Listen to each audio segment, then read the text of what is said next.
Hello, and welcome to the Sleepless Wings. Tonight, I want to invite you directly into a question that humankind has carried for as long as we've been able to wonder. Why are we here? Not tomorrow, not later in the story, but right now, at this very moment where you sit, listening, breathing, existing. Take a second to notice yourself in this moment, the weight of the chair beneath you, the way the air feels in your lungs, the sound of this voice meeting your attention. Out of billions of people scattered across the earth, this is your coordinate. Here, now, awake.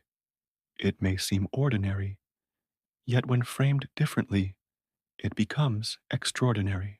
For if we dare to imagine that humanity is part of a vast experiment, then every heartbeat, every choice, every spark of thought is a data point in something larger than we can see. The idea is provocative, perhaps unsettling, but it is also strangely beautiful.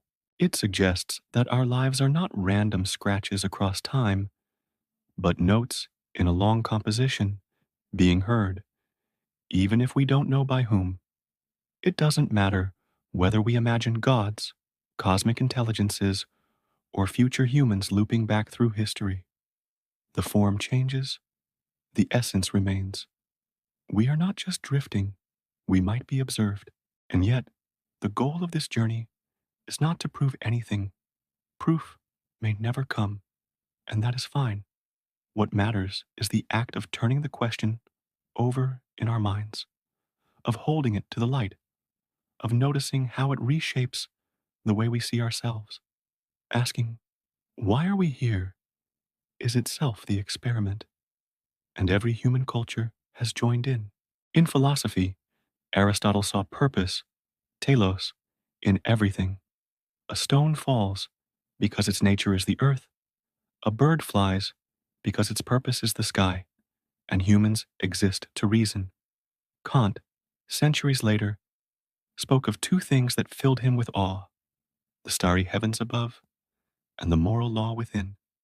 Even skeptics like Richard Feynman admitted that the beauty of the universe felt almost like meaning.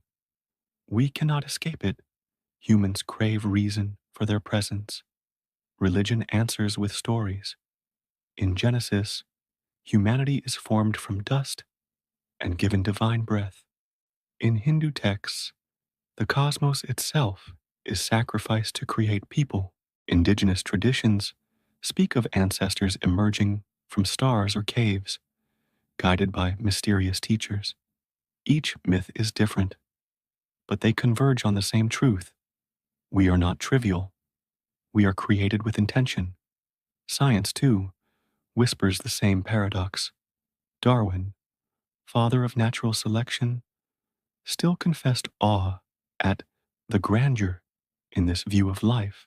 Cosmologists, mapping the fragile constants that allow life to exist, marvel at the improbability of it all. Even when the official language is chance, the undertone is always wonder. Perhaps this persistence is itself the most compelling evidence. Even when we declare the universe empty, we can't stop filling it with meaning. Even when we insist life is random, we ask what it means. The question is stitched into us. And so, the experiment, if there is one, may not be measuring our survival or our technology, but our hunger for meaning itself. Children reveal this truth most clearly. Before they learn doctrine or theory, they ask endlessly, why? Why is the sky blue? Why do we die? Why do I exist? That relentless, why is humanity's native voice? We have never stopped asking it, not in temples, not in laboratories, not even in late night conversations like this one. If you find value in this exploration, if letting your mind wander through these questions helps you breathe a little easier, I'd like to gently ask you to keep this space alive. Leave a like, share it with a friend, or subscribe to the Sleepless Wings. Small gestures ripple outward, ensuring that this shared curiosity continues to flow. But let's not drift too far from the heart of the matter. Think of yourself again, right now, not in abstraction, but in reality. You are sitting in a unique intersection of time and space, noticing that you exist. This noticing, this awareness, is not incidental. It is the spark that separates us from everything else we know. It is also the spark that might make us interesting, worth observing, worth testing, if indeed humanity is an experiment. History gives us hints of this awareness being recorded. Babylonian astronomers carved the positions of stars onto clay tablets, anchoring their presence in time. Monks in medieval Europe marked hours with bells, orienting life to a larger order. And today, we capture ourselves constantly, logging our steps, posting our meals, mapping our journeys. Billions of tiny data points collected both by us and perhaps, just perhaps, by someone else. So, we arrive at the core of this opening reflection. The experiment is not an idea far away in myths or in DNA. It begins here, in your moment of awareness, in the act of being present, of noticing, of asking. Whether we are truly observed or not, the effect is the same. The awareness of possibility alters the way we live. It shapes the way we love, the way we build, the way we dream. This is where our story begins, not with answers, but with attention, not with certainty, but with curiosity. Humanity may or may not be an experiment, but the fact that we keep asking across centuries and civilizations may itself be the clearest sign that something unusual is unfolding. From the moment humans began telling stories, creation was at the center of those stories. If our awareness is the spark of the experiment, as we considered before, then myths are the first attempts to make sense of it. And what is striking is how often those myths present humanity not as an accident of nature, but as a deliberate creation. In Mesopotamia, the Enuma Elish tells us that humans were fashioned from the blood of a slain god, Kingu. To the ancient Babylonians, this meant our very essence was divine and dangerous at once. We were not random creatures, but born from conflict, designed to serve the gods by tending their world. It is an unsettling image, people as functional outcomes of a cosmic project, yet it carries the unmistakable flavor of intention. In Egypt, the god Khnum was imagined as a potter, shaping human figures out of clay on his wheel. His hands turned slowly, carefully, as if the Nile itself were a laboratory table. The story is vivid, not because of its magic, but because of its precision. A potter shapes each vessel with purpose. No jar, no figurine, comes into being by chance. And so, humanity, in the Egyptian imagination, was crafted with as much deliberation as a pot spun on the wheel. The Greeks, too, gave us a powerful version. Prometheus, the titan of foresight, sculpted humans from clay and secretly gifted them fire. Fire was more than warmth. It was knowledge, technology, the seed of civilization.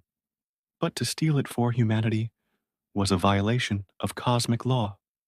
The punishment of Prometheus chained to a rock, his liver devoured daily, dramatizes the danger of giving too much power to an experimental subject.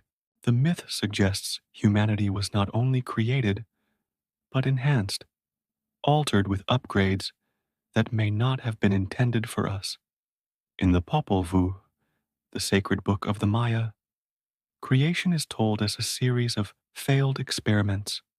First, the gods tried to make humans of mud. They crumbled apart. Then of wood. They walked and spoke, but had no soul, no gratitude, no awareness. These wooden people were destroyed. Only when humans were shaped from maize, the sacred corn, did they endure.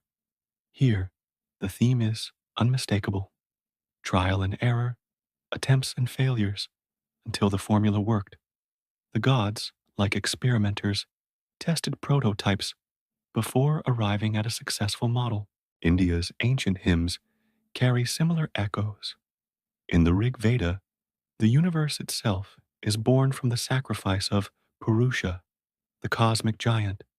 From his body come the seasons, the animals, the castes of human society. Humanity is not incidental, but emerges from the deliberate dismemberment of a greater being. It is as though life itself was engineered through the breakdown and recombination of primordial code, a striking image that resonates with modern ideas of DNA and cellular division. In Norse myth, the first humans, Ask and Embla, were shaped from pieces of driftwood lying on the shore.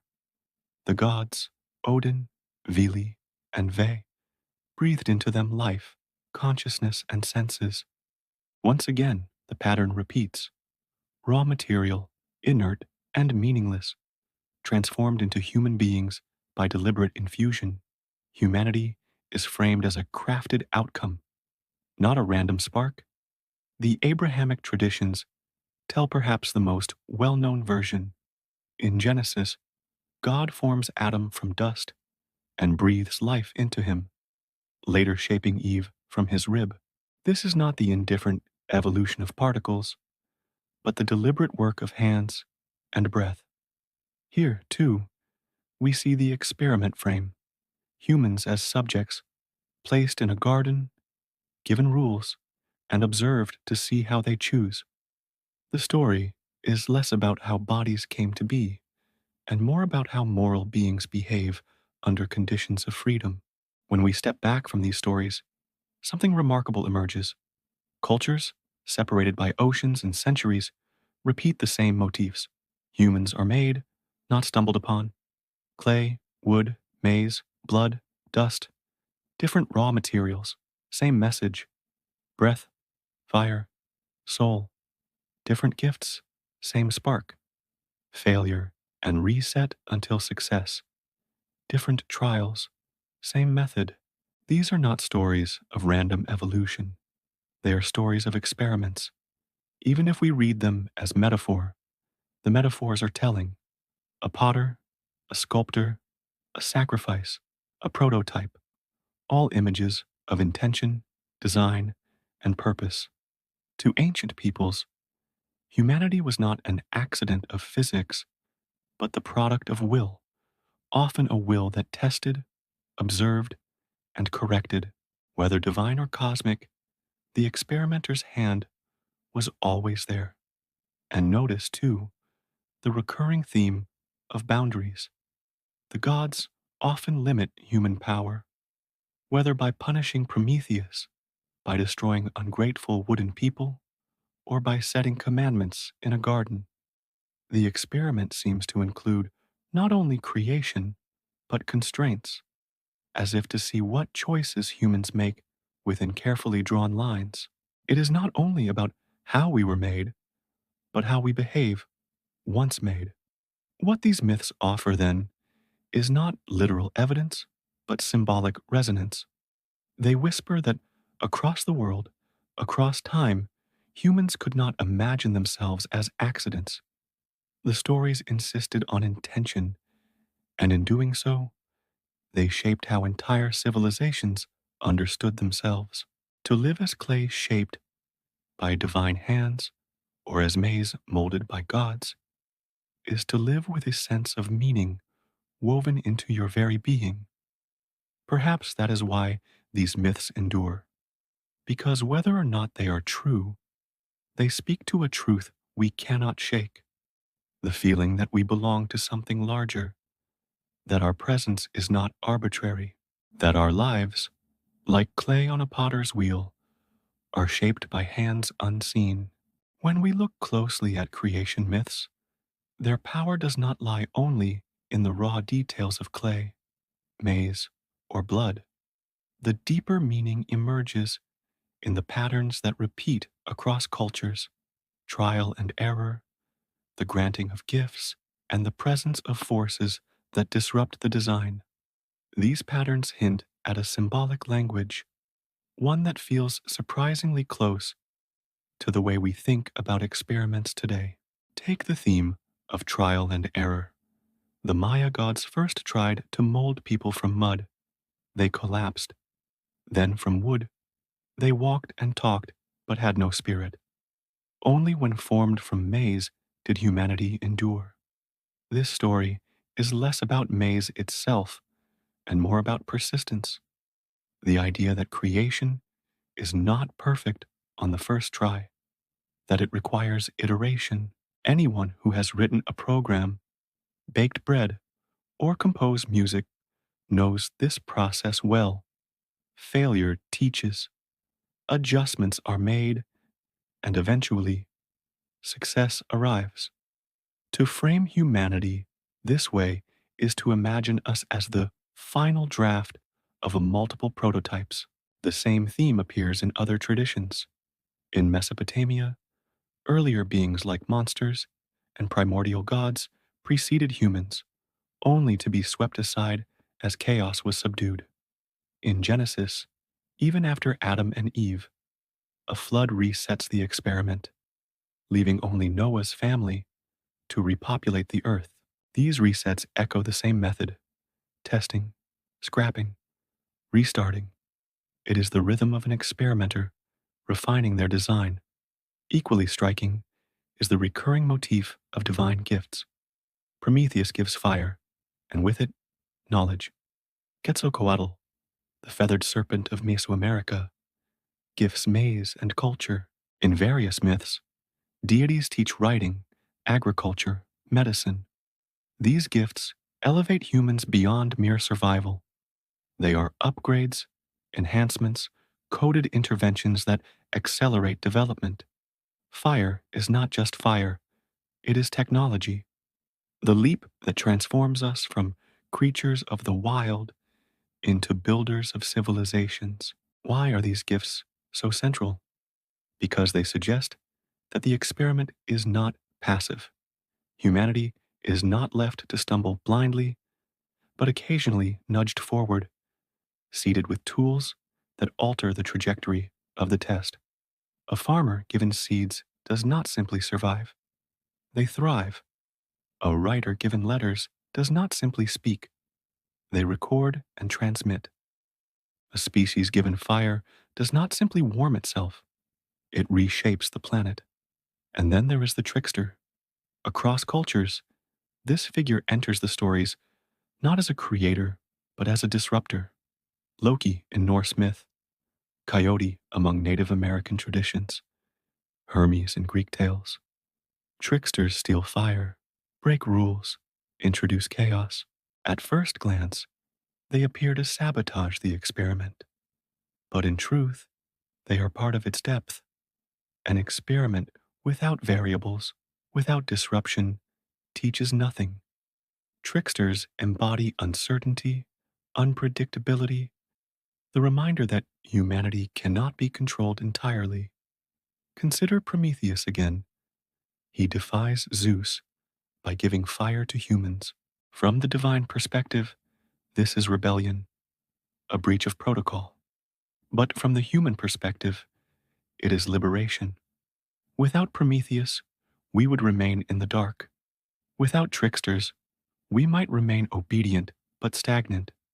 It is precisely through the disruptions that humanity advances. The experiment requires not only design, but disturbance. This echoes a truth scientists know well. Unexpected results are often the most revealing.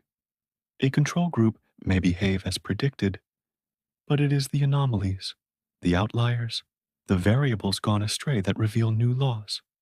Myths, in their symbolic language, capture the same insight. Chaos is not a flaw, it is part of the process. When we weave these threads together, trial and error, gifts, tricksters, we arrive at a portrait of humanity that feels familiar. We are beings shaped by repeated attempts, enhanced by sudden interventions, and propelled by disruptions we cannot control. Whether the myths came from divine revelation or human imagination, they map onto the logic of experimentation with uncanny clarity. But perhaps the most important symbolism lies not in the gods, but in us. Because in hearing these stories, ancient peoples understood themselves as participants in something intentional. To be made of clay, maize, or dust was not just to exist, it was to belong to a narrative of purpose. To receive fire or maize was not only to gain tools, it was to inherit responsibility. To live in a world where tricksters roam was not only to suffer chaos, it was to learn resilience. Even today, the echoes remain. When we face failure, we say, back to the drawing board. When technology changes our world overnight, we speak of leaps forward. When chaos disrupts our plans, we reframe it as a test. Our language is mythic without us realizing it. We continue to interpret our lives through the same symbolic structure our ancestors did. It is easy to dismiss myths as quaint fictions, yet when viewed symbolically, they hold insights as sharp as modern science. They remind us that humanity is a work in progress, that learning often comes through failure, that gifts carry responsibility, and that disruption drives growth. Whether or not we believe in gods, these lessons shape the way we interpret our existence. And this, perhaps, is the quiet genius of myths. They do not settle the question, they deepen it. They give us metaphors rich enough to live by. They remind us that if life feels experimental, it is because humanity has always experienced it that way. The stories we told ourselves were not about accidents. They were about being part of something larger, something tested, something refined. If this reflection resonates with you, I'd like to invite you gently to support the Sleepless Wings. A like or a share tells the algorithms and perhaps the unseen experimenters that these questions matter, that there are still humans awake in the night, wondering. And so, as myths remind us, to be human is to be shaped, gifted, and tested. We are both clay and fire, both subjects and participants, both order and chaos. That is the symbolic truth carried in the stories that outlasted empires.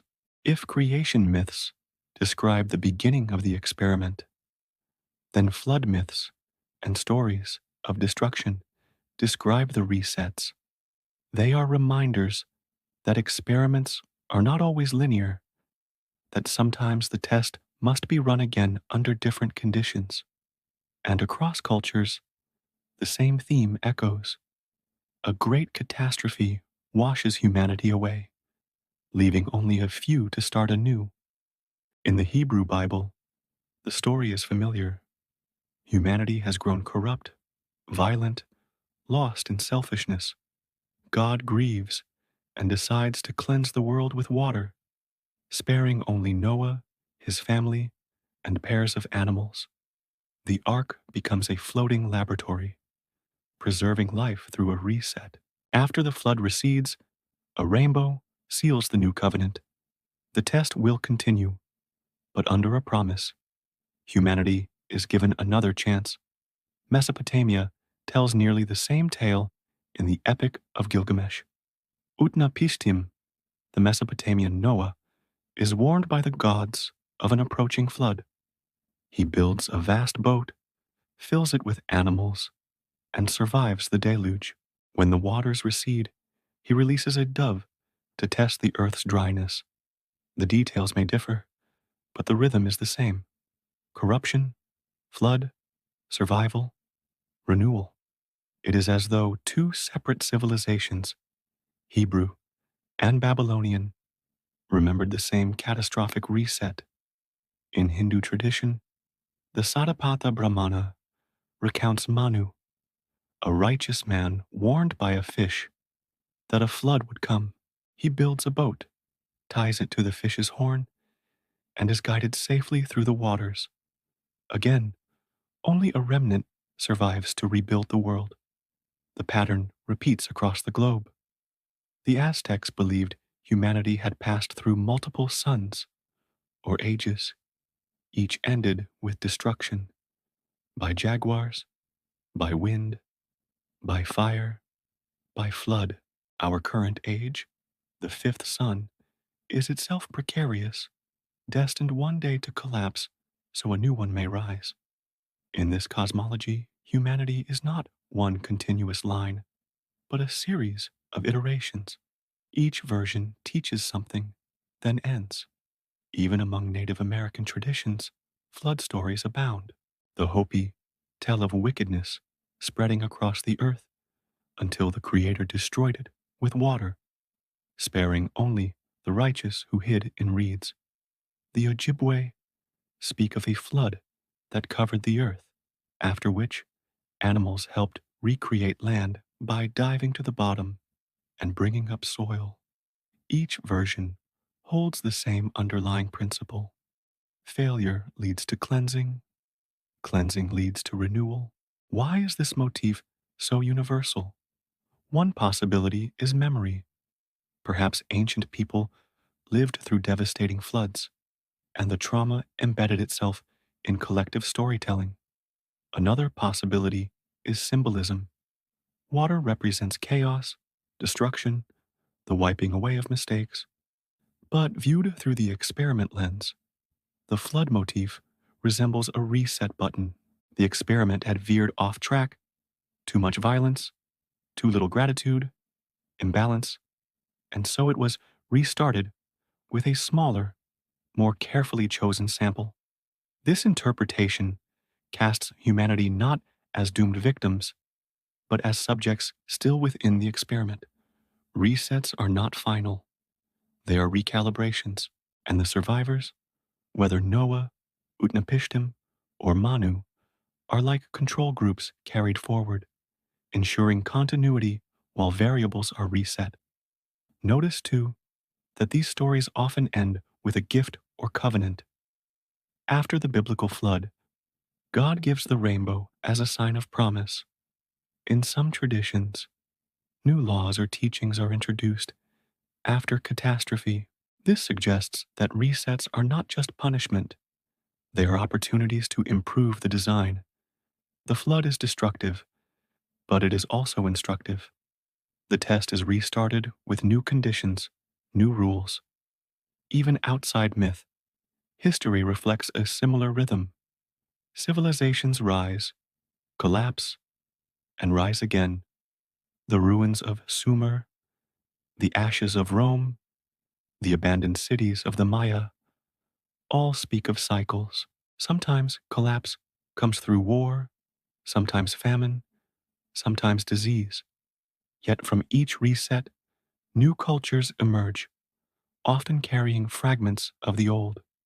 In this sense, history itself seems experimental. Civilizations tested, failing, replaced, tested again. Modern science offers its own echoes. Genetic research shows that humanity once passed through a bottleneck, perhaps 70,000 years ago, when our population dwindled to a few thousand individuals. A near extinction event left only a remnant from which all modern humans descend. In myth, this is Noah's family on the ark. In genetics, it is a statistical bottleneck. In both, the pattern is identical: reset, survival, renewal.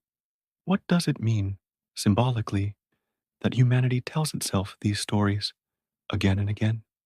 Perhaps it is an admission of fragility, that we know we are always close to collapse. Or perhaps it is an expression of hope, that even if we fall, we can begin again. From the experiment perspective, it reminds us that failure is not final. It is part of the process. The data continues, the trial resumes, and in a way, floods are cleansing not only to the earth, but to the human imagination. They allow us to believe in fresh starts, in second chances. They remind us that no matter how dark corruption grows, a reset is always possible. Even if terrifying, it is also merciful. Today, the flood stories still resonate. Climate change, rising seas, global pandemics, modern anxieties mirror ancient fears. We still imagine resets, whether through disaster movies or apocalyptic fiction, but beneath the fear lies the same symbolic truth. Collapse is not only an ending, but the space where something new might begin. If you feel the weight of these cycles, I invite you to join in keeping this exploration alive. A quiet like or share helps carry these reflections further, reminding us that even in moments of collapse, communities can endure. Because perhaps the real gift of the flood myths is not the destruction, but the resilience.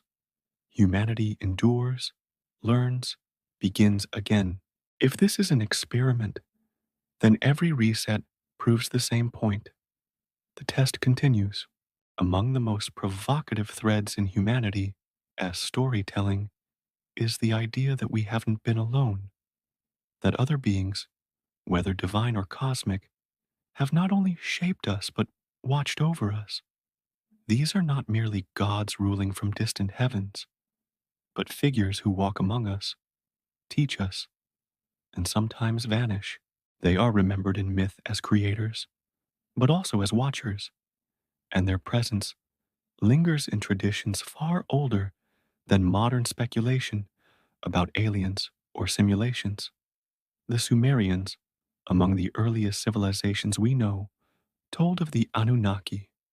These were not abstract sky gods, but beings described with striking clarity, descending from the heavens, intervening in human affairs, and even, according to some interpretations, involved in humanity's very creation. The tablets speak of gods who mixed divine essence with clay, shaping people to serve them. Whether literal or symbolic, the image is unmistakable. Humanity as a crafted workforce, observed by higher intelligences. What makes the Anunnaki stories so intriguing is their specificity. These were not vague deities, but named beings with genealogies, roles, and duties. They brought knowledge of agriculture, architecture, and law. They taught humans how to organize, how to measure, how to build. The oldest cities, Uruk, Eridu, are said to have been established under their influence. To the Sumerians, civilization itself was not a human invention alone. It was a gift, or perhaps an imposition, from those who came before. The motif is not confined to Mesopotamia.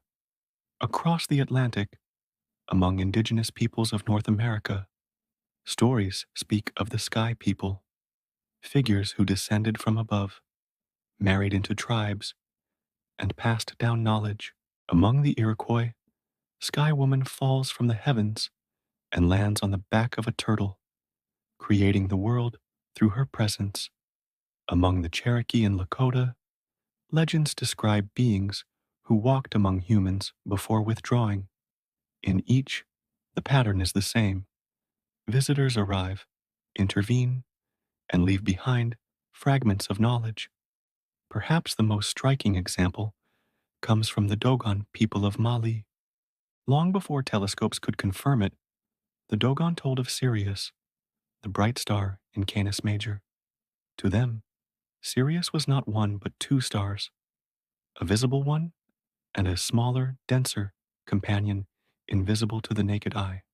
They called the companion star Potolo, describing its orbit and its extraordinary weight.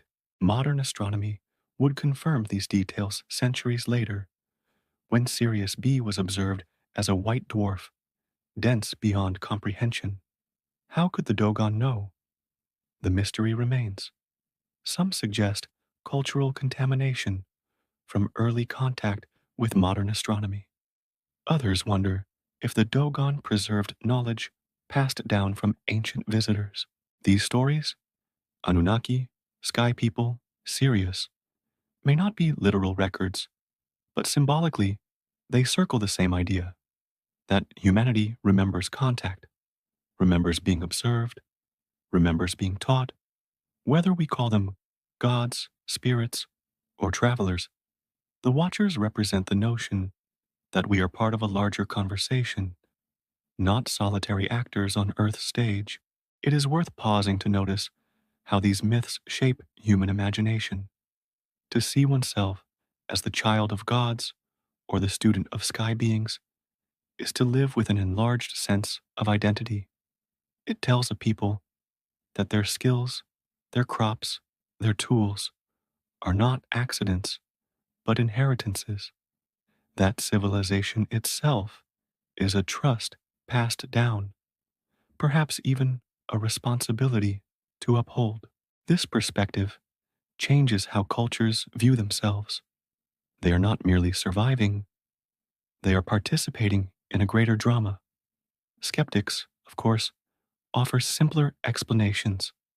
The Anunnaki myths may be metaphors for kings and priests, exaggerated into divine form. The Dogon may have absorbed knowledge through contact with traders or explorers. Sky people may be poetic ways of describing stars, clouds, or ancestors. But even if so, the persistence of the motif is powerful. For across continents and centuries, cultures insisted on remembering not only creation, but intervention, not only gods, but watchers. This motif also raises a profound psychological dimension.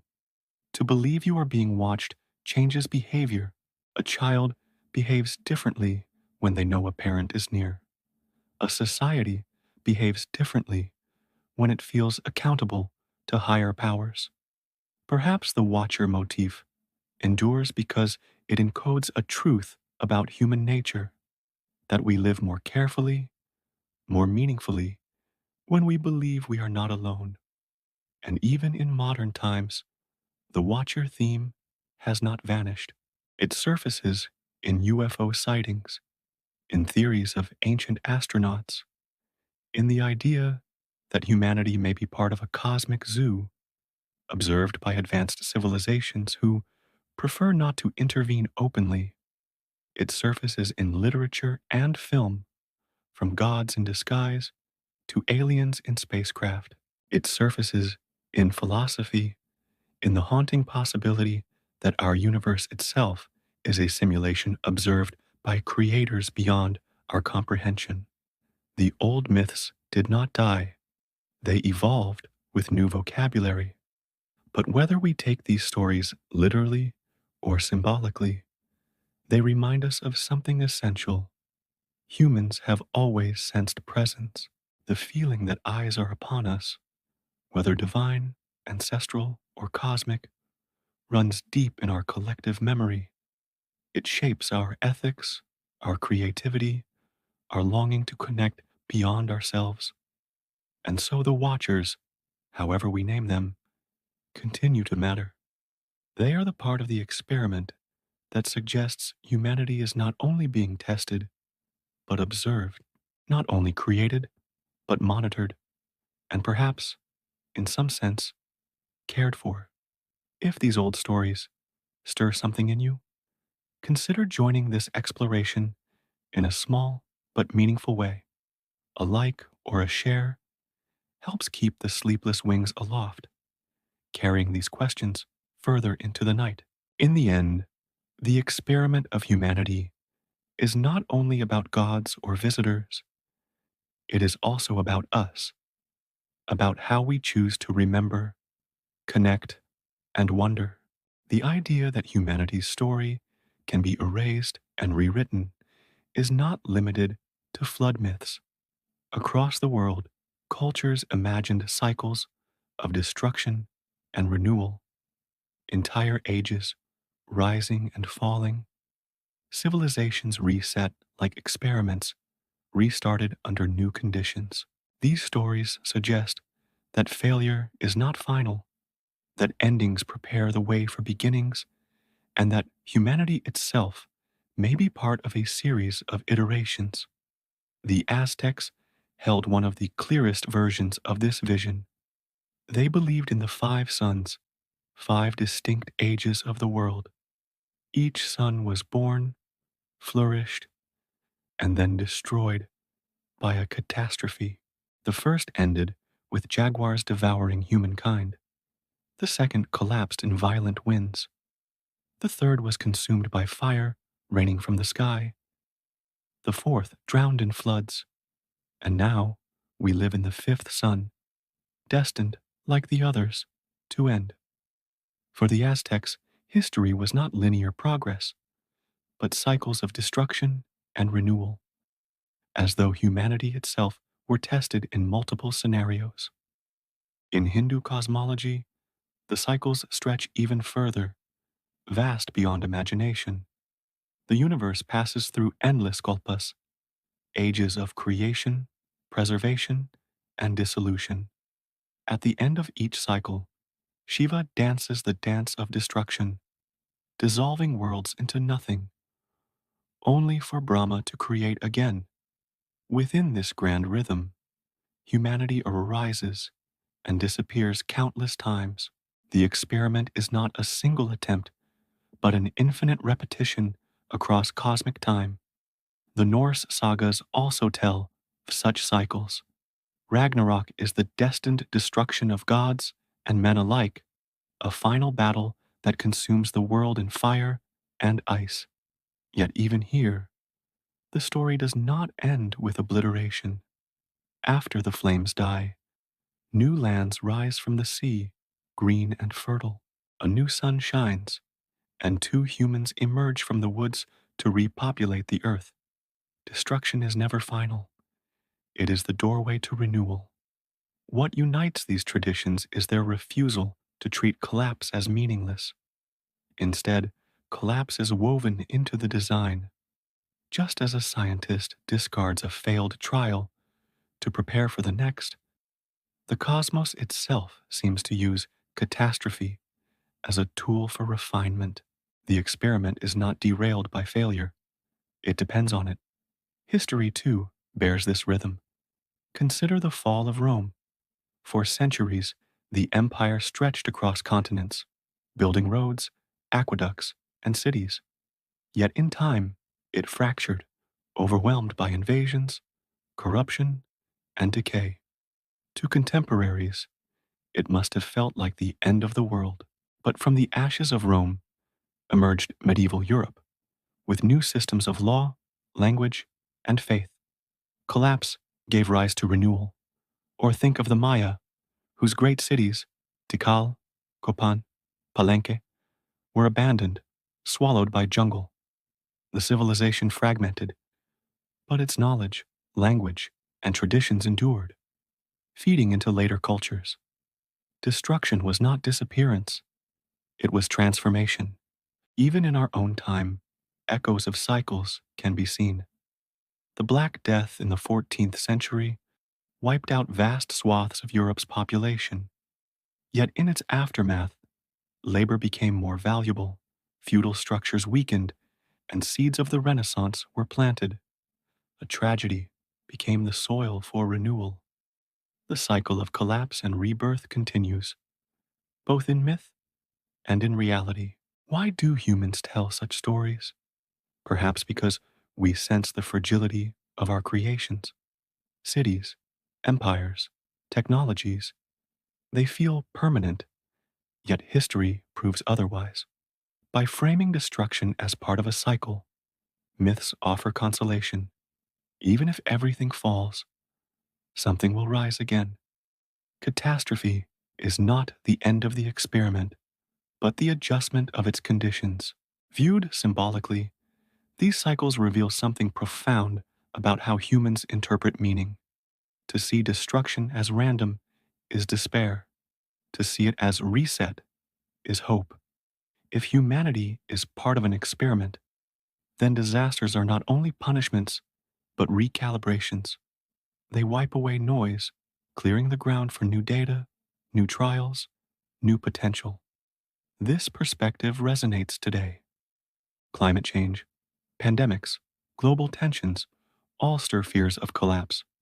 But the ancient stories remind us that collapse is not new. Humanity has walked this path before. Floods, fires, famines, wars. We have endured them all, and each time we have begun again. If the experiment is real, then resilience is part of what is being tested.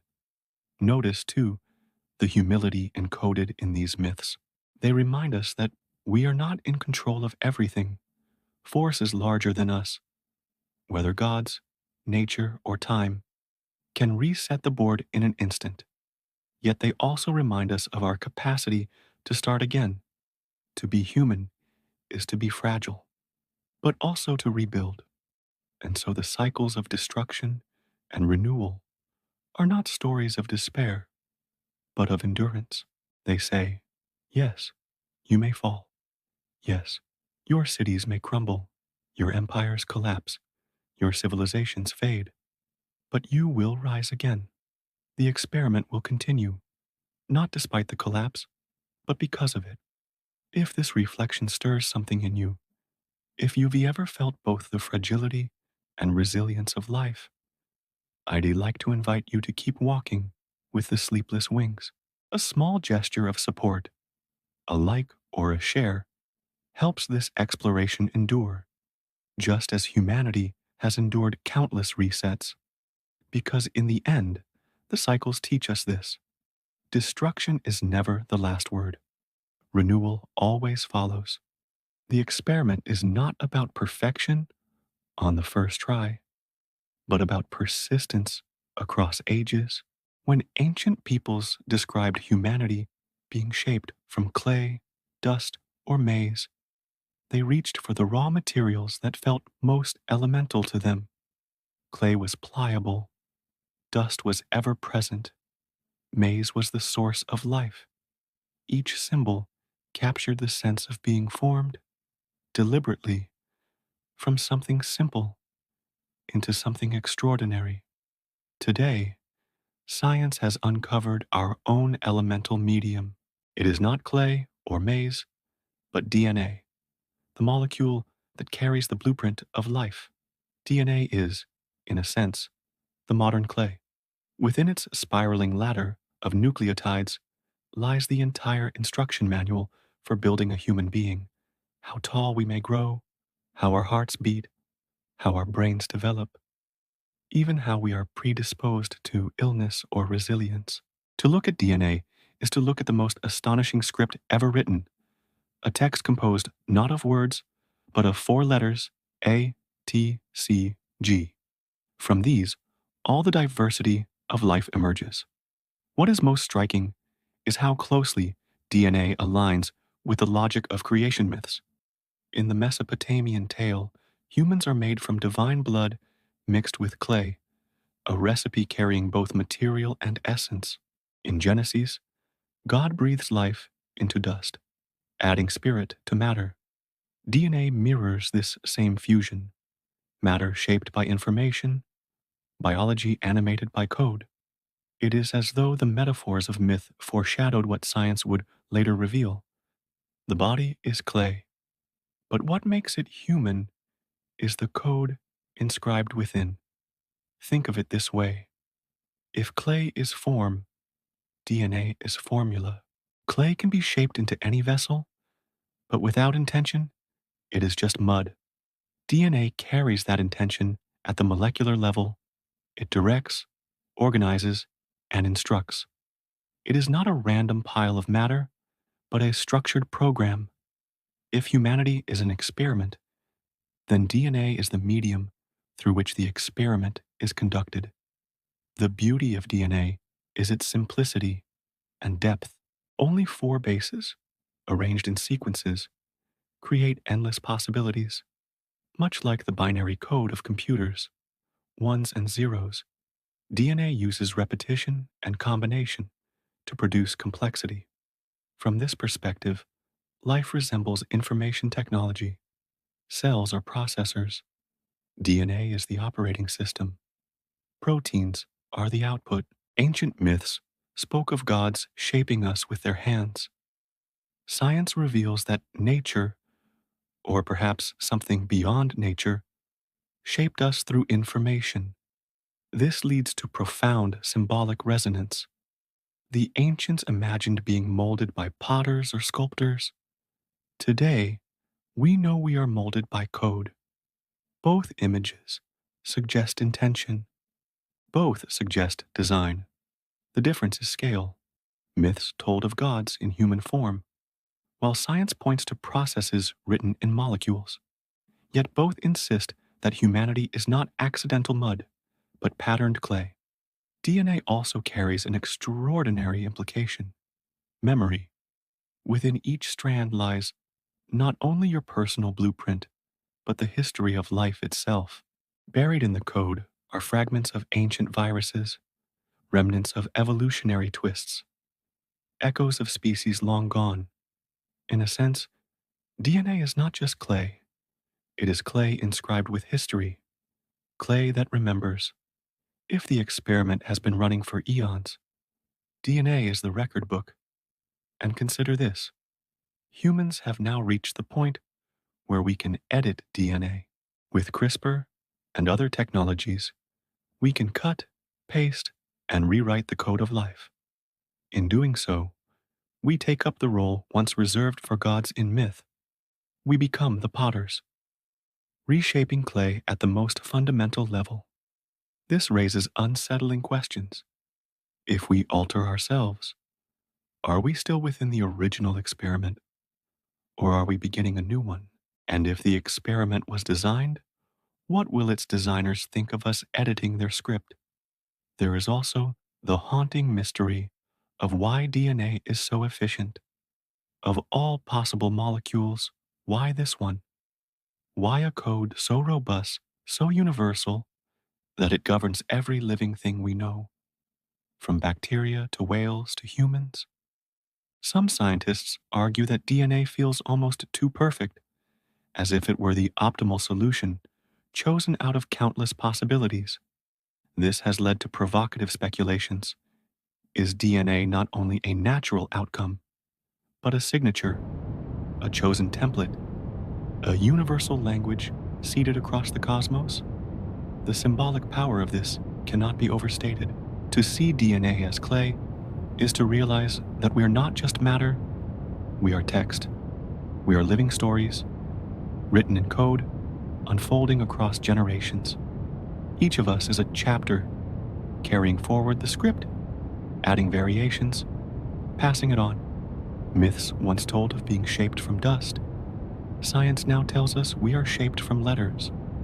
Both say the same thing. Humanity is a crafted narrative, and if we accept the experiment hypothesis, DNA is not only clay, but canvas, laboratory notebook, and archive. It is where changes are made, where mutations test new directions, where resilience is recorded. To study DNA is to peer into the experiment itself, to glimpse the variables and outcomes written line by line in the code of life. If you've ever been struck by the wonder of biology, the way a single cell divides into a body, or the way a child inherits traits from ancestors I'll never meet, you've already touched the awe of DNA. And if these reflections resonate, I invite you to help keep the Sleepless Wings alive. A like, a share, or a quiet comment lets these questions ripple further, connecting more minds to the code of wonder we all carry. Because in the end, whether shaped from clay or inscribed with code, the truth is the same. Humanity is not random. We are formed, patterned, written, and within us, the script of the experiment continues. If DNA is the clay of modern creation, then within its spiraling code lie mysteries that science still struggles to explain. Some of these puzzles are so peculiar, so resistant to easy answers, that they almost feel like fingerprints, marks left on the clay by unseen hands. They do not prove design, but they invite wonder, and in the context of the experiment hypothesis, they raise unsettling possibilities. Take, for example, the vast stretches of what scientists once called junk DNA. When the human genome was first sequenced, researchers discovered that only about 1% of our DNA codes directly for proteins. The rest, nearly 98%, seemed silent, inactive, useless. For years, it was dismissed as genetic clutter, leftovers from evolution with no real function. But slowly, this view has changed. Recent studies reveal that so-called junk DNA regulates when and how genes are activated. It influences timing, expression, and response. It is less like garbage and more like a control panel, a hidden layer of switches directing the symphony of life. If coding DNA is the recipe, non-coding DNA is the timing and seasoning. Suddenly, the junk looks less like accident and more like architecture, subtle, deliberate, and astonishingly complex. Was it careless clutter or carefully concealed instruction? Equally puzzling is the story of chromosome 2. Humans have 46 chromosomes, while our closest relatives, chimpanzees, gorillas, and orangutans, have 48. The difference comes from a fusion. Two ancestral chromosomes joined end to end, creating the longer chromosome 2 we carry today. At first glance, this might seem ordinary. Fusions happen in nature, but this one is unusual. The fused chromosome still bears the remnants of 2 centromeres and extratelomere sequences, silent scars of its joining. For some scientists, it is a natural evolutionary quirk. For others, it feels almost like an edit, a splicing event, as if someone stitched 2 chapters of the genetic book together. The result was profound. The fusion may have influenced brain development, fertility, and other traits that distinguish us from other primates. If humanity is an experiment, chromosome 2 is a glaring revision mark. Then, there are the viral signatures. Scattered throughout our genome are fragments of ancient retroviruses, bits of foreign code that long ago invaded our cells and embedded themselves into our DNA. Astonishingly, some of these viral remnants turned out to be essential. One gene derived from an ancient virus helps form the placenta, without which mammalian pregnancy would not be possible. What once looked like infection now appears as integration. The experiment, it seems, reuses old code, folding even viruses into the blueprint of life. And perhaps most provocative are the genes linked to intelligence and language. The FOXP2 gene, for instance, is crucial for speech. Mutations in it cause severe difficulties in language and articulation. What's remarkable is how little it differs between humans and chimpanzees. Just 2 amino acid changes. Yet those small edits are enough to transform communication into something uniquely human. Another puzzle lies in HAR1, a stretch of DNA almost unchanged for hundreds of millions of years, until humanity. Suddenly, in the evolution of our species, it mutated rapidly, producing changes connected to brain development, particularly the neocortex. It is as if a switch was flipped, as if a dormant line of code suddenly woke up and rewrote the program. These anomalies do not prove intervention. They may simply be quirks of evolution, explained one day with clarity, but they also bear the shape of edits, upgrades, and revisions. the kind of marks we ourselves might leave if we were tinkering with genetic code. Imagine future humans conducting experiments, introducing changes, and observing what emerges. Would their fingerprints look much different from the ones already hidden in our DNA? The symbolic resonance is hard to ignore. Junk DNA, as hidden instructions, mirrors myths of hidden wisdom, secrets buried until the right time. Chromosome 2, as a stitched chapter, echoes the idea of humanity as a rewritten story. Viral code integrated into our genome parallels the trickster motif. Chaos turned into creation. FOXP2 and HAR1 resemble divine gifts of speech and thought, sudden leaps like Prometheus's fire. The old myths spoke in clay and breath. Modern science speaks in nucleotides and mutations. Yet both tell of sudden interventions, strange gifts, and leaps beyond expectation. And perhaps the most profound question is this: why us? Many species carry DNA, many undergo mutation, but only humans seem to have leapt so quickly into art, science, and self-reflection. Our closest relatives share nearly all of our genes. Yet the gulf in consciousness, culture, and creativity is immense. If this were a natural experiment, it is as though one variable was pushed forward, accelerated beyond the rest. None of this is proof. It may all be coincidence, the result of countless trials of evolution converging on one improbable outcome. But even if so, the improbability itself stirs awe.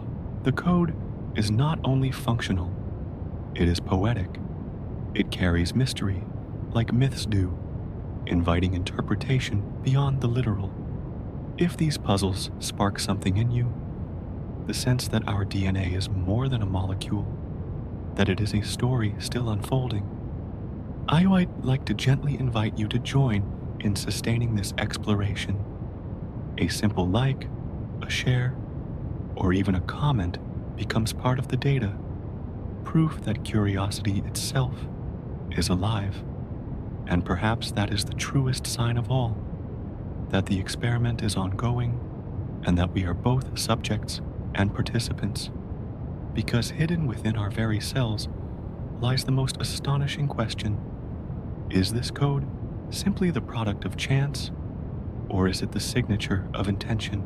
If DNA carries the blueprint of life, then history reveals how that blueprint has sometimes unfolded not in steady increments, but in sudden leaps. These leaps are some of the greatest mysteries of human evolution.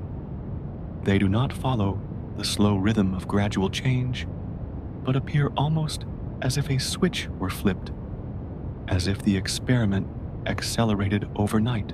Consider the explosion of symbolic behavior. For millions of years, our ancestors lived with simple tools and limited communication. Then, in what seems like a blink of geological time, humans began to paint caves, carve figurines, and bury their dead with ritual.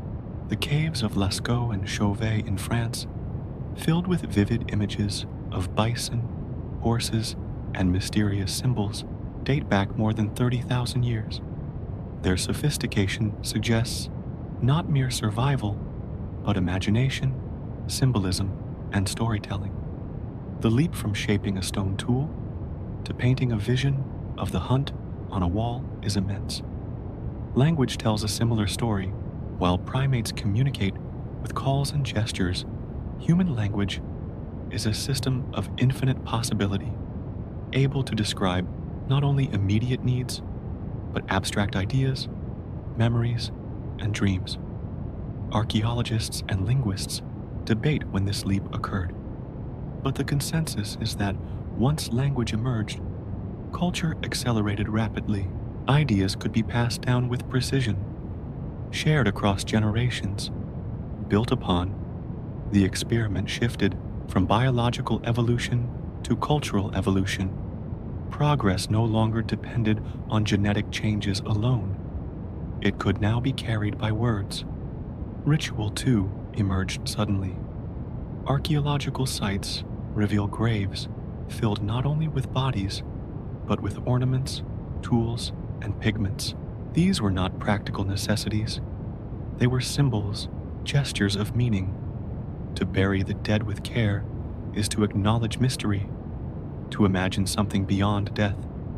It is the birth of spirituality, of myth, of philosophy, and it appears abruptly, as though humanity collectively woke to questions larger than survival. Why did these leaps happen so suddenly? Some point to climatic changes, pressures that forced adaptation, others to population density, larger groups fostering more complex communication, still others to genetic shifts, perhaps involving the FOXP2 and HJR1 genes we explored earlier. But even if these factors played roles, the leaps themselves feel disproportionate. Evolution is usually slow, yet here it raced forward. The symbolic resonance with myths is striking. Ancient stories tell of gods gifting fire, wisdom, agriculture, or speech. Science describes sudden genetic shifts, environmental catalysts, and cultural explosions. Different languages, same pattern. Humanity is upgraded almost abruptly with capacities that transform existence. The leap from survival to symbolism is humanity's Promethean fire. Art provides some of the most tangible evidence of these leaps. The Venus figurines, small carvings of exaggerated human forms dating back 25,000 years, suggest not only skill, but imagination, abstraction, and perhaps even ritual. To sculpt is to step beyond need into expression. To paint is to give form to thought. In these acts, the experiment seems to measure not just survival, but creativity. And then comes music. Flutes carved from bird bones, dating back more than 35,000 years, have been discovered in caves. Imagine the moment when humans first gathered to hear sound shaped into melody. It was not necessary for hunting or gathering, yet it touched something profound. Music binds groups, evokes emotion, and expresses what words cannot. Its sudden appearance marks another leap, humanity becoming not only functional, but expressive. These bursts of creativity raise a profound question. Was consciousness itself the greatest leap of all? Before art, ritual, and language, our ancestors lived as other animals do, aware but not self-aware. At some point, the light of self-reflection turned on. Humans began not only to act, but to notice that they were acting. They began not only to exist, but to ask why. This leap is so dramatic, so transformative, that it remains the central mystery of our existence.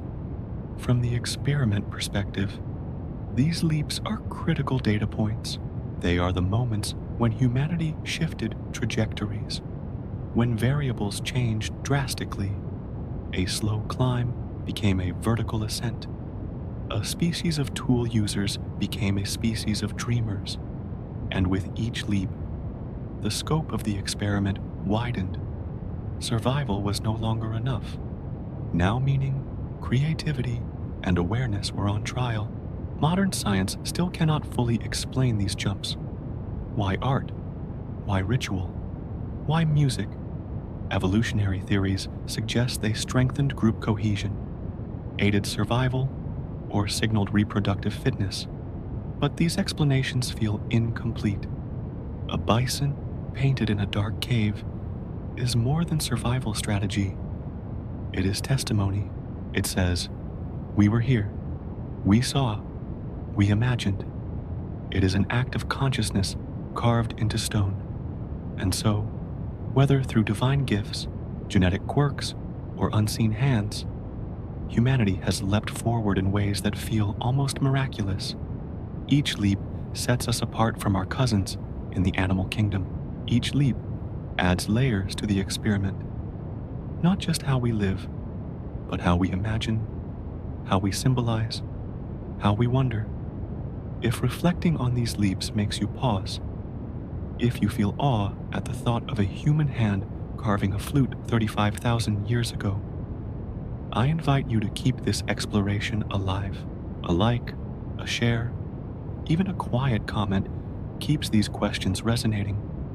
Proof that curiosity itself endures as our oldest inheritance. Because in the end, these leaps tell us something essential. Humanity is not only the product of slow change, we are also creatures of sudden awakening. And perhaps it is in those awakenings, those abrupt bursts of imagination, that the heart of the experiment lies. If sudden leaps in evolution suggest humanity has been nudged forward, then another enduring motif suggests we have also been observed. Across myth, religion, folklore, and modern speculation, there appears the same recurring figure, the Watcher. Sometimes they are angels, sometimes gods, sometimes beings from the stars, sometimes shadows in the modern sky. Whatever the form, the message is clear. Humanity has never been entirely alone. In the Book of Enoch, an ancient Jewish text, the Watchers are angels who descend to earth. They teach humans knowledge, writing, metallurgy, astrology, but also transgress by mingling with mortals. For this, they are judged, cast out, punished. Yet their story reflects a duality. The Watchers are both teachers and trespassers, givers of wisdom and disturbers of order. Humanity is left with their gifts, caught between empowerment and danger. Greek mythology carries a similar image in the Olympian gods, who observe mortals from their mountain, intervening when it suits them. Sometimes they aid, sometimes they punish, sometimes they seduce. Humanity is watched, not as equals, but as subjects in a drama, their choices scrutinized by eyes above. The gods are capricious, but the motif remains, the sense that someone is always looking. Among indigenous traditions, too, the Watcher theme appears. The Hopi speak of Kachinas, spirit messengers who bring teachings. The Dogon, as we explored, preserve stories of knowledge from Sirius. Many tribes across North America tell of sky people who came, stayed a while, and withdrew. Each story frames humans as part of a relationship with beings beyond the ordinary world, beings who observe, guide, and sometimes test. In modern times, the Watcher motif has not disappeared. It has evolved. Reports of unidentified flying objects have circulated for decades. While interpretations vary, the idea persists that we may be visited or monitored by intelligences beyond Earth. Some scientists even frame this possibility in terms of the zoo theory, the suggestion that advanced civilizations could be aware of us, choosing not to interfere directly, much like zookeepers observing animals behind glass. In this vision, Earth is a reserve, humanity a species under observation, left to develop while being quietly watched. Even more speculative is the idea of time travelers. Some philosophers and physicists entertain the possibility that the Watchers might not be extraterrestrials, but future humans. Perhaps those who have mastered time itself loop backward, observing their ancestors, us, as a kind of historical study. In that case, the experiment is not alien at all, but self-reflective, humanity studying its own origins, regardless of the form, angels, gods, aliens, or time travelers. The Watcher motif carries the same psychological weight. To feel watched is to feel accountable. A child behaves differently when they know a parent is present. A society behaves differently when it imagines its actions are seen by divine eyes. Even today, in a secular world, surveillance cameras, satellites, and digital networks remind us that observation shapes behavior. The watcher, in myth or reality, is as much about psychology as about metaphysics. Yet this motif also inspires creativity and longing. The idea that we are not alone, that others care enough to observe, softens the fear of cosmic isolation. It gives meaning to our struggles, suggesting that our story matters to someone beyond ourselves. To believe we are watched is to believe we are part of a narrative larger than what we can see. Critics argue that the watcher motif is projection, born of human insecurity. Alone in the vast universe, we invent eyes above to make ourselves feel significant. Perhaps so, but even if imagined, the watcher idea has shaped civilizations. Belief in divine observation has built temples, inspired art, forged laws, and restrained cruelty. Whether real or not, the watcher exerts influence. The experiment, then, is not only external, but internal. How we behave when we think our actions matter beyond ourselves. Symbolically, the watcher theme aligns with what we've already seen. In myths of creation, humans are made deliberately. In myths of gifts, we are given fire, maize, wisdom. In myths of cycles, we are reset, preserved, recalibrated. And in myths of watchers, we are observed, creation, intervention, reset, observation. Together, they form the pattern of an experiment unfolding across ages. Perhaps the truest power of the watcher motif is the way it lingers in our imagination. We still look up at the night sky, wondering if someone looks back. We still tell stories of visitations, whether in scripture or science fiction. We still sense presence in silence, as though life itself is never truly unwitnessed. If you've ever felt that haunting curiosity, that pull to know if we are alone, I invite you to help keep this reflection alive. A quiet like, a share, or a comment helps extend the Sleepless Wings further, so that these questions continue to find listeners who also wonder in the night.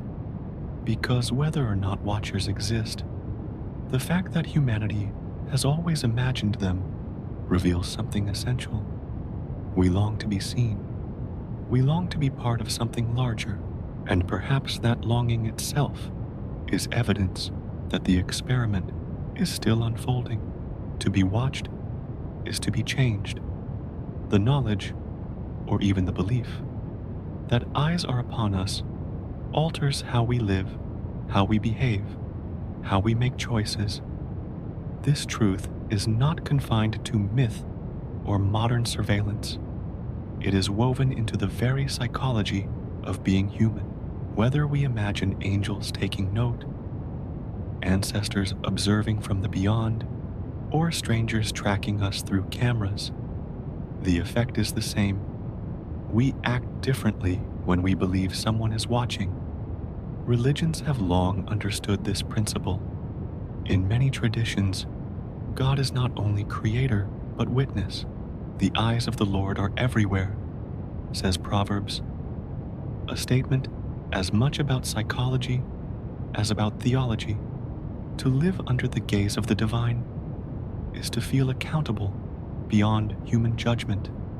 Even when no one is present, the believer imagines their actions inscribed in a cosmic ledger. The watcher is not only external, but internalized, shaping conscience itself. This internalization may explain why moral systems endure. Anthropologists note that societies with beliefs in watchful deities tend to show stronger cooperation and fairness.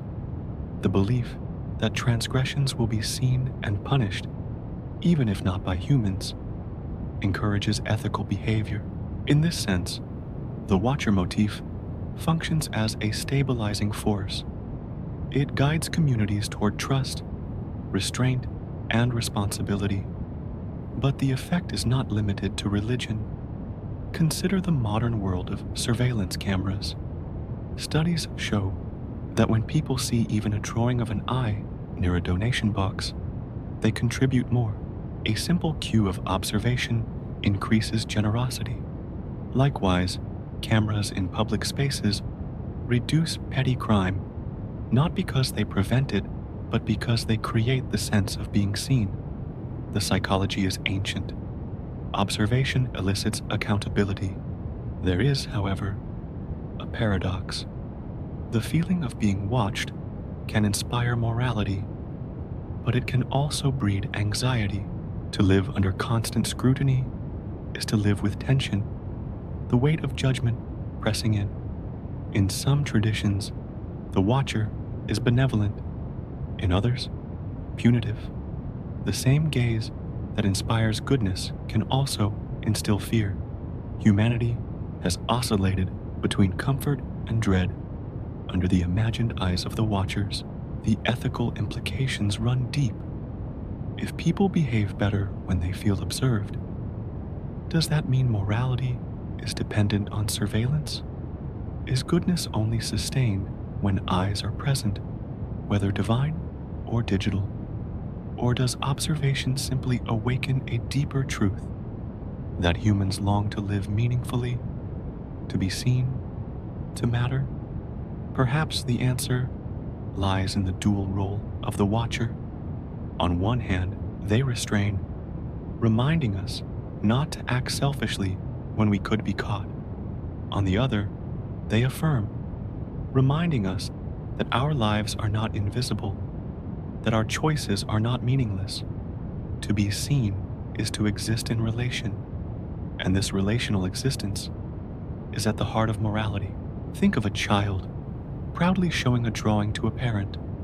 The act is not complete until it is witnessed. Or consider an artist painting in solitude. The art is created, but its meaning deepens when another sees it. Human life, too, is like this. We yearn not only to live, but to be witnessed living. The watcher fulfills that yearning, whether real or imagined. This is why myths of observation are powerful. Angels recording deeds, ancestors guiding descendants, gods judging from on high, all suggest that our lives are part of a larger narrative. They make suffering bearable, triumph meaningful, and choices significant. They assure us that our stories are not lost to silence. At the same time, modern awareness complicates this motif. Surveillance is no longer only divine, but technological. Satellites, algorithms, and networks track movements, preferences, and habits. The watcher has become both omnipresent and impersonal.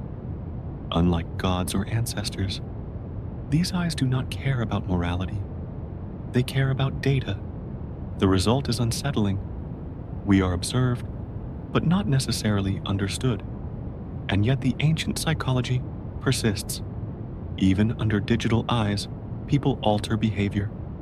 We edit posts, curate images, polish profiles, conscious of an invisible audience. In this way, the watcher has migrated from myth to screen, from heavens to networks. Humanity still lives under a gaze, though its nature has changed.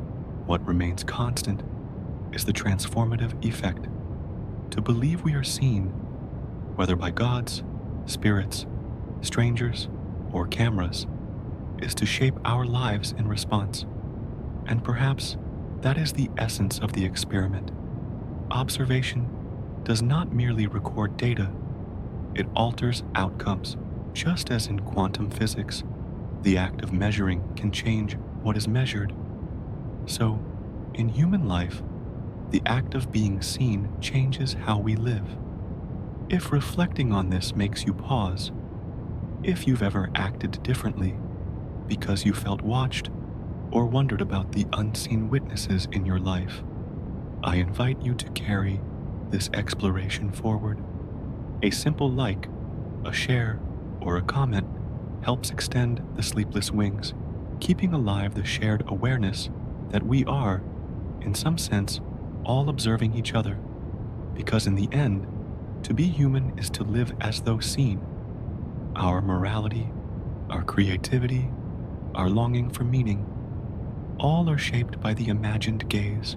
The watchers, whatever their form, are not only above us but within us, guiding how we walk through the experiment of existence. Of all the mysteries surrounding humanity, none is greater than consciousness itself.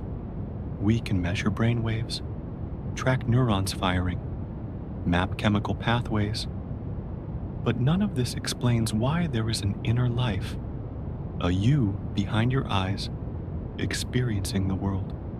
Science can describe the mechanics of thought, but it cannot yet explain the miracle of awareness. Why should matter arranged in a certain way produce experience? Why should atoms and molecules generate a sense of I? This question is often called the hard problem of consciousness. It is hard because, unlike digestion or circulation, awareness is not just a process, but a perspective. We can describe what happens in a brain, but not why it feels like something to be that brain. A computer processes information, but we do not assume it has an inner world. So why do we? If humanity is an experiment, consciousness may be its most crucial variable. It is what sets us apart from the rest of life. Not simply awareness of environment, but awareness of awareness. A cat hunts, a bird sings, but humans reflect. I am hunting. I am singing. I exist. This self-reflection gives rise to morality, creativity, anxiety, hope. It is the spark that ignites every other mystery we have explored. Ancient traditions grappled with this enigma in symbolic terms. The Hindu concept of Atman describes the self as a spark of the universal spirit, a soul that is both personal and cosmic. In Buddhism, consciousness is seen as a flow, an ever-changing process without fixed essence, like a flame passing from candle to candle. In Christianity, consciousness is often framed as the soul, the part of us that perceives, chooses, and endures beyond the body. Each tradition names what science cannot measure, the ineffable presence of awareness. Modern neuroscience, for its part, searches for correlates, patterns in the brain associated with consciousness. Some point to the thalamus as a gateway, others to networks linking the prefrontal cortex and sensory regions. But even if we identify the structures, the leap remains. Circuits can explain how information flows, but not why it glows from within. One possibility is that consciousness is not produced by matter, but revealed through it, much as a radio reveals waves already present in the air. In this view, the brain is a receiver tuning into a field of awareness. Destroy the radio, and the signal no longer plays, but the waves remain. If so, then consciousness may not be a byproduct of evolution, but a fundamental aspect of reality, woven into the fabric of existence. The experiment, then, is not just biological, it is experiential. Another possibility is that consciousness is emergent, arising only when matter reaches sufficient complexity. Just as wetness emerges from molecules of H2O, awareness emerges from neurons in the vast networks. In this case, the experiment is about thresholds. At what point does complexity give rise to experience? When does information processing become a self? Both views carry profound implications. If consciousness is fundamental, then we are participants in a cosmic field of awareness, each life a lens through which reality perceives itself. If consciousness is emergent, then humanity represents one of the universe's rare experiments in self-reflection, a fragile phenomenon dependent on specific conditions. In either case, the mystery remains untouched. Why does it feel like something to be alive? This enigma touches every part of human experience. Art exists because we not only perceive, but feel. Morality exists because we not only act, but reflect. Religion exists because we not only suffer, but wonder why we suffer. Without consciousness, there is no experiment, no observation, no meaning. With it, the simplest act, watching a sunrise, hearing a song, holding a hand, becomes suffused with significance. And yet, for all its centrality, consciousness resists measurement. We can scan brains, but we cannot scan awareness. We can share words, but we cannot step into another's inner world. Each person carries a private universe, invisible to all others, yet undeniably real. This solitude is both isolating and unifying. Isolating because no one can fully know another's experience. Unifying because everyone shares the mystery of having one. Perhaps this is why myths describe creation not only in terms of clay or breath, but in terms of spirit.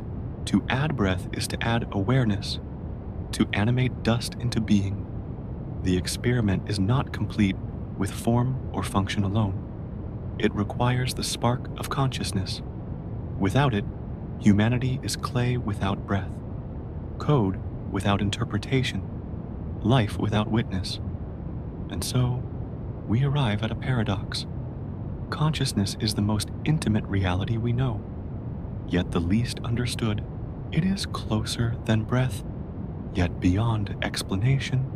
It is the thing we cannot escape, and the thing we cannot explain. If the universe is indeed a test, then consciousness is both the subject and the question.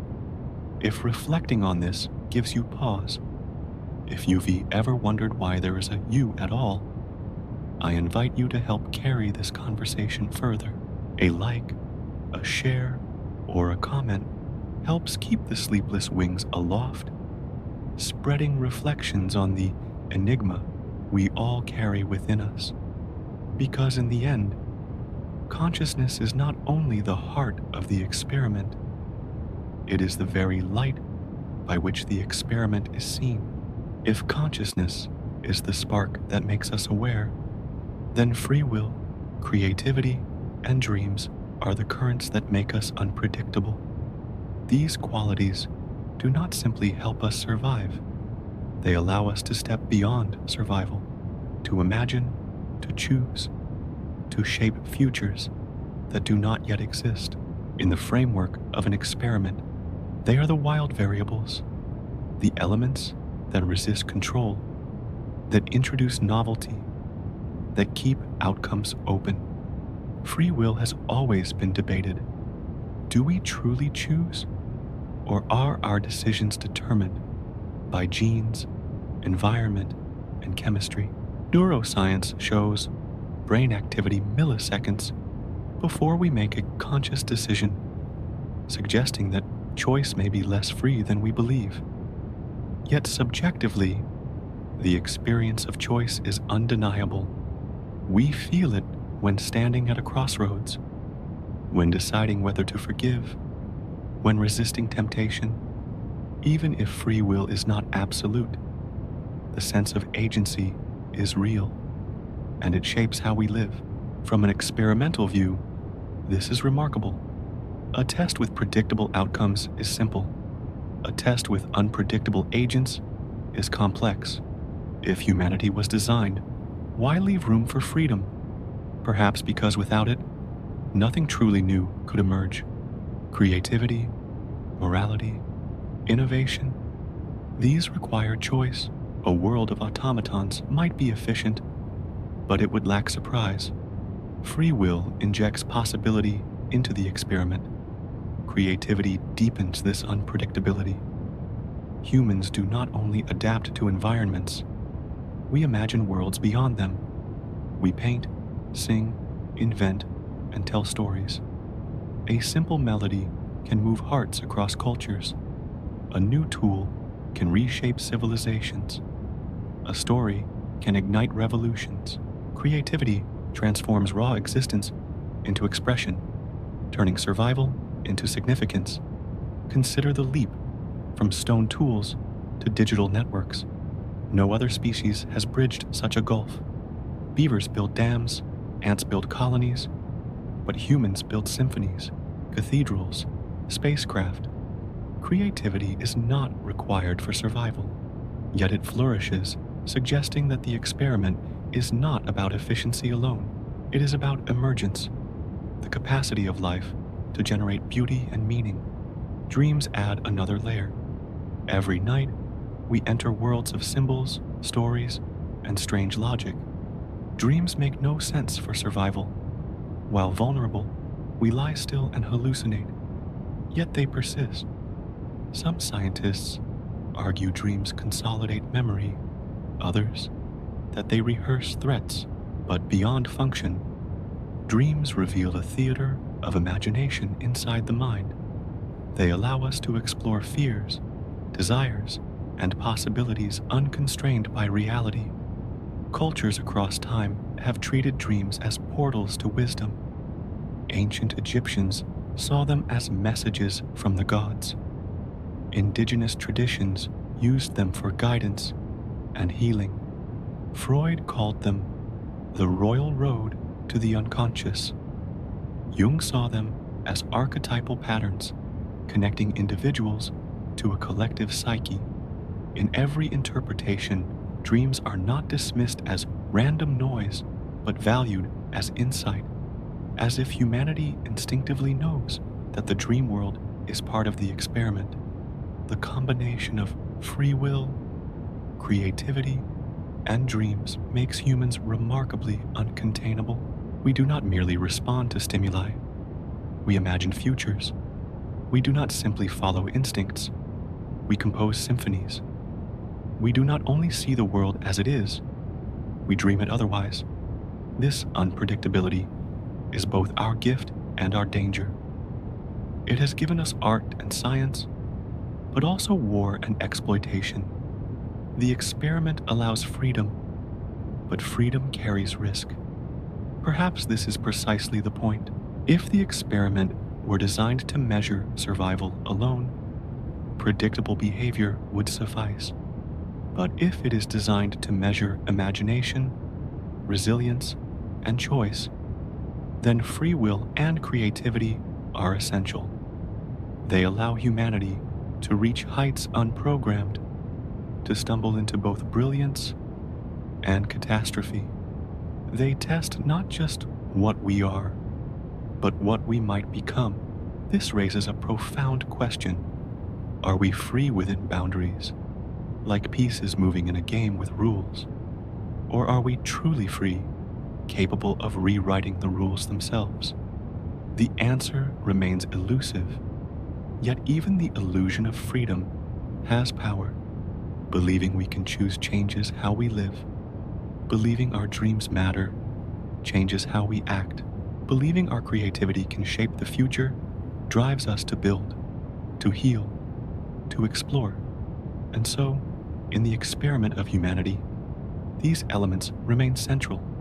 Free will gives us agency, creativity gives us expression, dreams give us vision. Together, they make us both participants and co-creators, shaping not only outcomes, but the experiment itself. If this reflection resonates with you, if you've ever felt the pull of a dream, the rush of a creative spark, or the weight of a difficult choice, I'd like to invite you to keep walking with the Sleepless Wings. A like, a share, or even a quiet comment helps sustain this unfolding exploration. Proof that our freedom and creativity ripple outward beyond ourselves, because in the end, these wild variables remind us that humanity is not a fixed script. We are improvisers in the grand play of existence, dreaming worlds into being, choosing paths into the unknown. And perhaps That unpredictability is exactly what the experiment was designed to reveal. If free will, creativity, and dreams are the variables that make each of us unique, then collective consciousness is what binds us together. Alone, a human can imagine, but together, humanity can build civilizations. Ideas, stories, and knowledge do not die with the individual. They are transmitted, expanded, and transformed, creating something larger than any one mind. In this way, humanity functions like a vast, shared brain, with culture, religion, and science as its neurons. Consider language. It is more than communication. It is the storage of thought outside the self. Through language, one person's insight becomes another's inheritance. Oral traditions carried histories across centuries before writing existed. With writing, the reach extended further, allowing words carved in clay or ink to outlast generations. With the printing press, ideas spread faster than armies. With the internet, they now move at the speed of light. Each step is a leap in the expansion of collective mind. Religion, too, can be seen as an early form of collective consciousness. It is a system of shared symbols, narratives, and values binding communities together. The rituals and myths of ancient peoples were not only spiritual, but social, creating cohesion, transmitting ethics, and reinforcing identity. Belief in shared gods or ancestors made individuals part of a story larger than themselves. The gods watched, the people remembered, and the culture endured. Science extends this pattern, but with a different method. Where religion binds through shared meaning, science binds through shared evidence. It is the collective project of asking questions, testing, and preserving answers. No single scientist carries the weight of discovery alone. Each builds on the work of those before, from Galileo to Einstein to present-day researchers. The chain of inquiry forms a memory far larger than one mind. Humanity's collective brain learns, forgets, and relearns, expanding with each generation. This shared consciousness has allowed us to become more than survival machines. It has produced art, law, philosophy, medicine, technology. It has allowed us to map the stars, split the atom, and now even edit the code of life itself. Each individual contribution may be small, but together they accumulate into something staggering. Humanity as a whole becomes a creature of memory, imagination, and invention. What is striking is how quickly this collective mind accelerates. For most of history, progress was slow. Centuries passed with little change. But in the last few hundred years, knowledge has grown exponentially. The internet, in particular, has created a nervous system spanning the globe, allowing ideas to spark and spread instantly. We now live inside a planetary brain, each of us both neuron and network. This raises profound questions. If humanity functions as a shared brain, then what is its purpose? What is it trying to think, to solve, to become?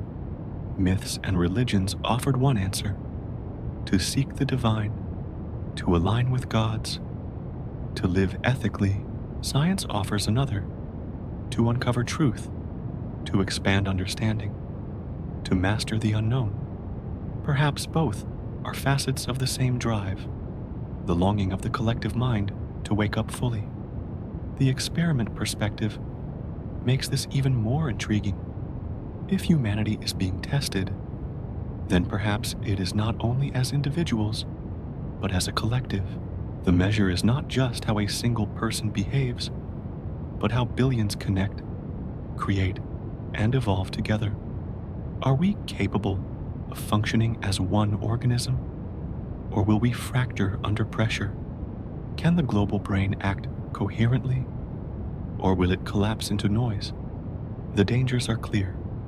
Collective consciousness can unify, but it can also mislead. Shared myths can inspire beauty, but also violence. Shared knowledge can heal, but also destroy. The same internet that connects us also divides us, amplifying both truth and falsehood. The collective mind, like the individual mind, wrestles with both wisdom and folly. And yet, for all its flaws, the existence of a shared consciousness is extraordinary. No other species transmits culture at this scale. No other species builds on knowledge across millennia. No other species carries memory beyond its own lifespan with such precision. In this sense, humanity is not just one species among many. It is a new kind of phenomenon altogether, a distributed intelligence that keeps rewriting itself. The symbolic resonance with myths is once again striking. The Tower of Babel tells of humanity trying to unite through shared language, only to be scattered. Today, we build new towers of communication, connecting across boundaries once unimaginable. Where myths feared too much unity, science dreams of it. Perhaps the experiment is testing whether we can handle the power of being one. If you've ever felt both the wonder and the unease of this global brain, when scrolling endlessly, when seeing humanity at its best and worst, I invite you to reflect with the Sleepless Wings. A like, a share, or a simple comment keeps this collective exploration alive. Proof that we are thinking together, not alone, because in the end, collective consciousness is not only our greatest tool, but our greatest question. What will humanity choose to become when it finally realizes it is one mind?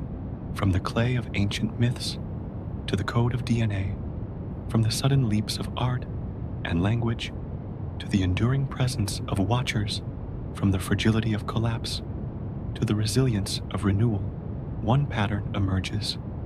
Humanity is more than survival.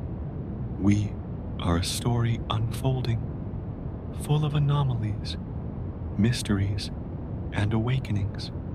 If life is an experiment, then humanity is its most daring trial.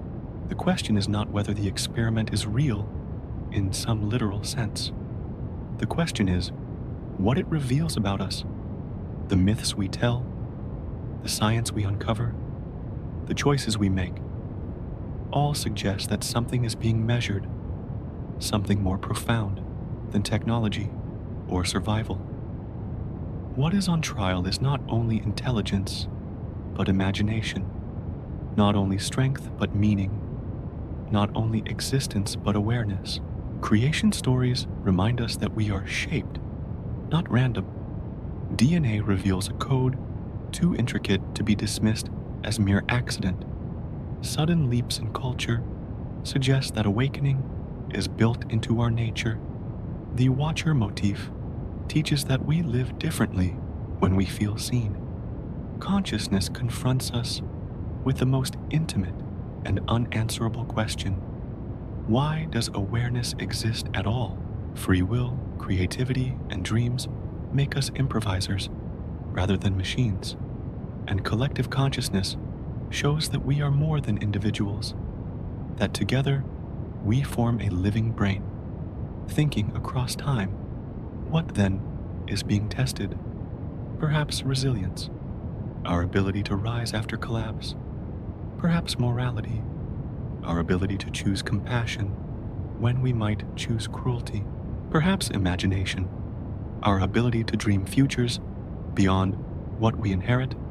Or perhaps the test is not singular at all, but a vast tapestry of variables. Each human life a data point, each culture a hypothesis, each leap a result. There is a humility in this view, If we are part of an experiment, then we are not its masters. We are participants, subjects, witnesses, and co-creators. Yet there is also dignity. To be part of such an experiment is to matter, to belong to a story larger than oneself. Even if the designers are unknown, gods, aliens, nature, or mystery itself, the fact remains. Our lives carry weight. And what of failure? Myths of floods and fire remind us that resets are possible, that collapse does not end the story. Failure may itself be part of the process. Like any true experiment, the goal is not perfection in the first attempt, but discovery through trials. Perhaps humanity is not expected to succeed in every age, but to reveal what emerges through struggle, resilience, and renewal. In the end, whether literal or symbolic, the experiment hypothesis invites us to live differently, to imagine that our choices are not only private, but cosmic, to recognize that creativity, kindness, and courage are not wasted, even if unseen, for in some sense they are always observed. To live as though our lives contribute to a greater unfolding is to live with purpose. This perspective does not demand belief in hidden beings or simulations. It requires only the recognition that life is mysterious, that meaning is real, that our existence is not trivial. To live as if the experiment matters is to affirm that we matter, and in doing so, we fulfill the very conditions of the test. So what is being measured?